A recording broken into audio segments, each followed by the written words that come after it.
So yan mga kalab, good morning! So ngayon po ay, dahil balik eskwela na po, ngayon po ay bibili tayo ng mga school supply po ni Giselle. So ngayong Lunes na po ay balik pasok na po sila Giselle. And then si Marian mga kalab, ayan siya. So si Marian po ay babalik na po sila doon. Babalik na po siya doon sa kanyang mama dahil andun na po yung kanyang mama. Si Marian pa mga kalab ay nabilhan na po siya ng school supply po nung mga nakaraan nung nakasahod siya. Yes, at ngayon po si Giselle ay bibili kami ngayon ng school supply. So ano mga bibilihin mo, Sel? Book og ballpen og one hole. Make up. Ay. So, let's go na mga kalab. Ngayon pala is Biyernes. So, June 5, 2026. Yun. So, let's go!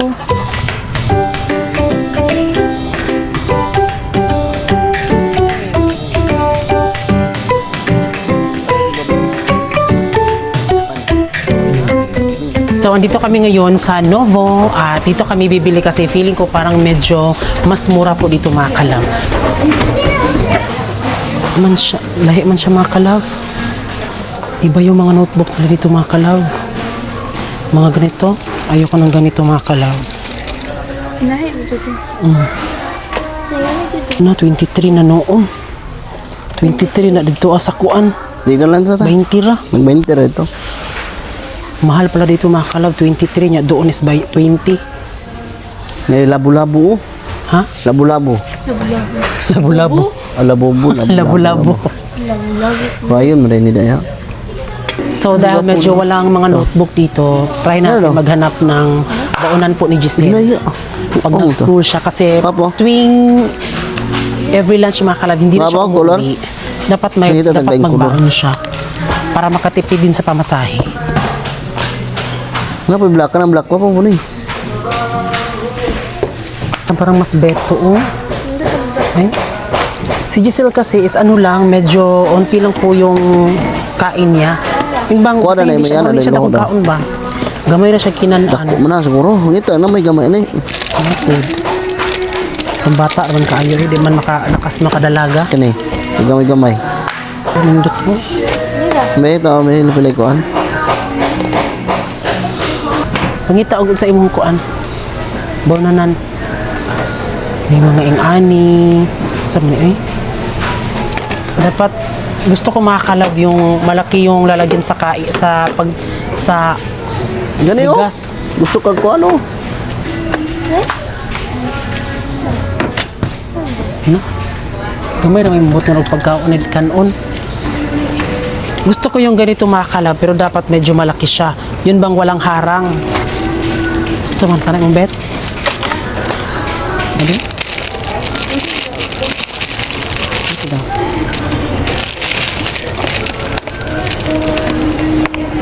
Pwede na namin. Nulain man, ano man? Gamay rin, mabutang kanon. Ha? Pwede na magkanaon ng duha na. Butangan, misud na isa. Kanay mo ganahan? Kani? O, kani yung bet. Oo, kanay ko ano? Ha? O, kani, nindot na karaarang kay nailuto, diri atanan luto, di sabaw. Pira ni? Okay? Oo, mga tumbler. Bibilan natin si Giselle ng lalagyan ng tubig. Ano sil, kihinlo sil. Kana imuha, nga na, Sel. Nindot ni marang bibiron. Hoy. Tay bulldog. Tay baba bulldog. Sus. Ayun na lutz. Dali na mga hawa na po na. Kani, termos. 100. Yan ay, doon yung bungga, oh. Sama, Sel. Mawa na dito. Ah. I love it. Yun ang yana dito. Ha? Ay, sige, ikaw piliin sa mani mo. Kato na ordinary sil, kay gwapo to. Ilan na rin. Katong puti, gwapo Napalo, to. nindot, oh. Ay, bildo. Di na. Ay, kanira. So, maon yung gusto ni Giselle. Pamabae mo ganang white. Na ikaw no. Muna po yung design no. Kano yun? Ano ka na design? So, sa third floor kami, maghanap kami ng bag. So, walay bag diri mga kalab. Ano may bago to no? Tawar ka. Mga bag. Sa second floor ang mga bag.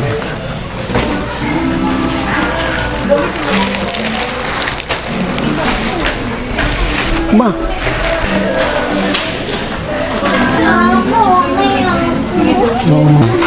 Pila? Na? Ha?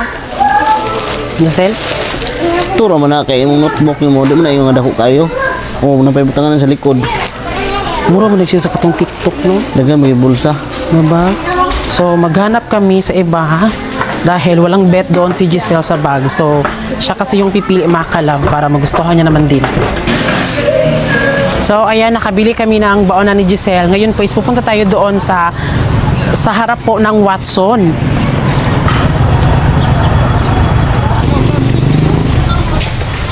Jili. Na, ingani ang mga nindot ka ng diri aba, di ba?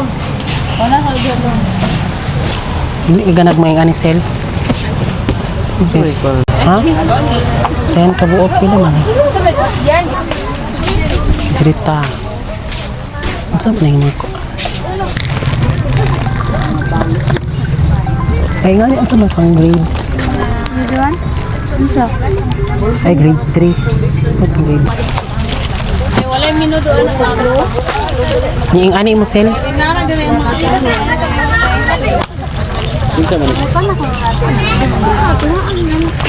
Ha? Ano ito nga an? Kuan man. Okay na na kay 8 man. Ito na mo. O balag mo sobra og 10. Nya. Ay nga na pud kang andi no. An siya. Dito na bahin-bahin nun pagkaabot sa kay. Unsa may kang kuan? Unsa may kang mari ay kang yang papel sa grade 6. Wala niya to. Ay mo. Ing ani dito ang sa kuan? Grade 1. Ano kanang lima kano? Ha? Lima naman. Lima. Para? Dili. Ay nga ang writing notebook ko. Oo. Di, ang samahan ba? Pilan? Tiyan.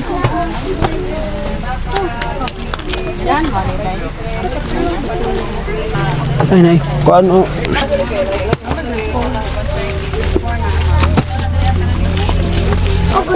Kita ang lapis bikaw. Ay, kailin niya sila. Kailin niya. Amo bulpin. Sulod ba sulod dito? Huwag nito sa sel. Kung sa may kuan. Bag. Nanay lapis, narapoy ballpen. Asa imo?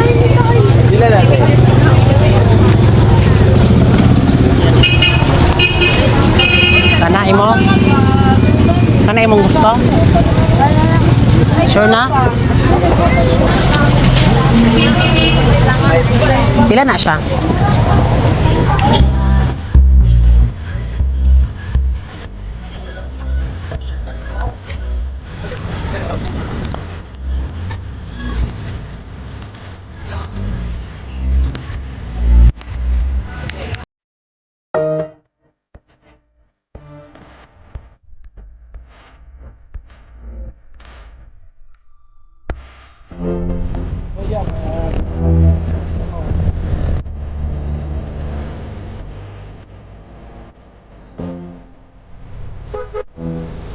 So, andito na kami sa bahay. Ayan, so ito po yung nabili po naming bag ni Giselle.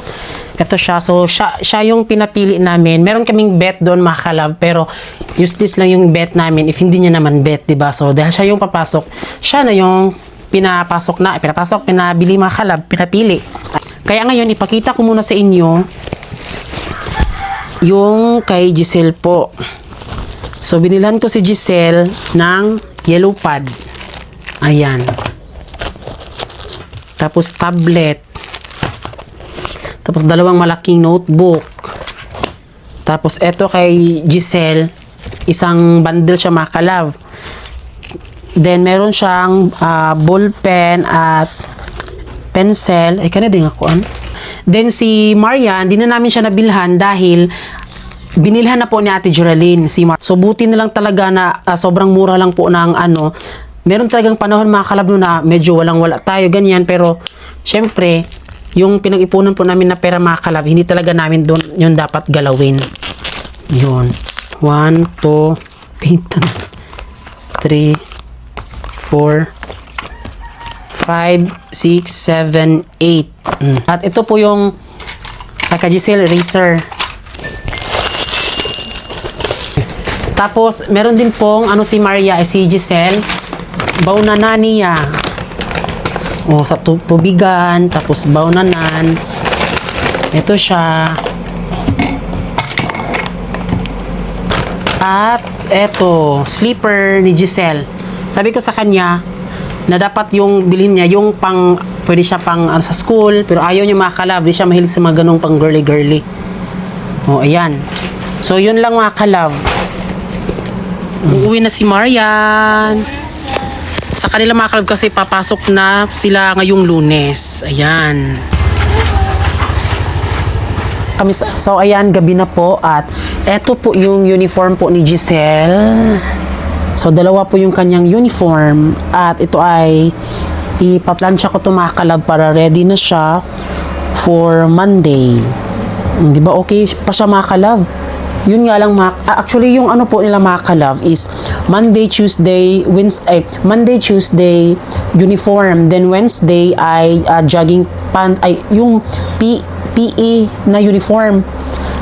Mga grade 7 pa mga ka-love. Nag-ano na ako doon mga ka-love, pero wala pang di pa dumating yung ano ni Giselle. Grade 9 na lang siya, wala pa ding PE uniform siya. Tapos Friday at Thursday ay eto, uniform. Ito yan paplansya natin ito mga ka-love, samahan nyo ako.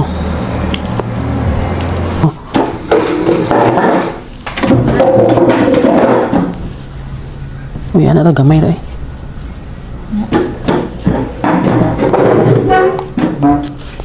Kuha itong plansya ka. Pagpuas sa kuan. Kuha sim guya. Ay, may ako na lang. Ay, extension silbisil. So, ito yung plansya ka ni Mama Inday na ano siya mga ka-love, sensitive. Bago lang siya sinaksak pero, ayan, uminit agad. Ganun siya. Kaya kapag gumagamit ako ng plansya mga ka-love ay iniingatan ko ito. Kasi ito din po yung gamit ko sa ito mga ka-love, nung pinansya ko po. Itong aming share curtain.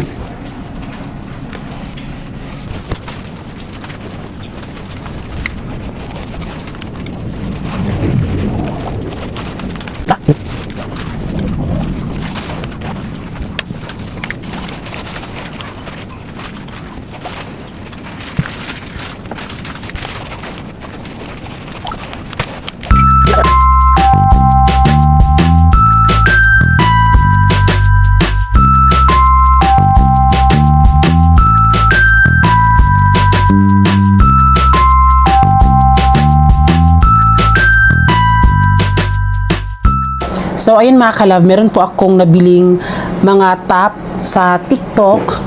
At ito siya mga ka-love, dumating na din po. At ito po yung magkasya po kay Giselle. Actually, magkasya din po ito sa akin kasi stretch po kasi ito. Ayan o. Kahit ako ang susuot mga ka-love. Ang ano lang po ito, small to medium. Pero yung large, yung kagaya ko, kasi large kasi yung size ko. Magkasya siya mga ka-love. Ayan, ganyan siya. Nag-stretch siya. Ayan. Tapos eto din, color white. Ayan. Eto. At eto. So, bibigyan natin ito kay Giselle. Giselle! Oh. 3. Dahan ka? Wow. You do.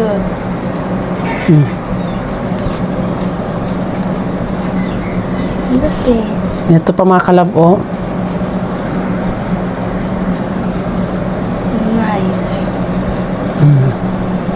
So, meron siyang 4 mga kalab. Giikuan daw, sukod daw dira ang sa manana. Kanitang white daw. Try sa, ano to ka? Papasuot natin mga kalab kasi I'm sure bagay yan kay Giselle. Hala, bagay sa gulindot. Natanawa, baby. Bagay ka kay Giselle.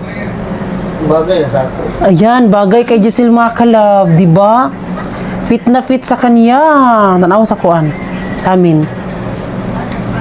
Hindot na. Sige, kaya po daw. Ikuan na. Sige, ipakita na ko kayo para makuan sa TikTok. Suot, kaya pamahalinan ko. Lahi na po sa uta. Yan, pinapasuot ko kay Giselle mga kalab para, syempre, nag-affiliate kasi ako. Yan po ay 10 lang po yan. Parang binigay sa akin para i-promote. Diba? At eto po yung pants po. Diba?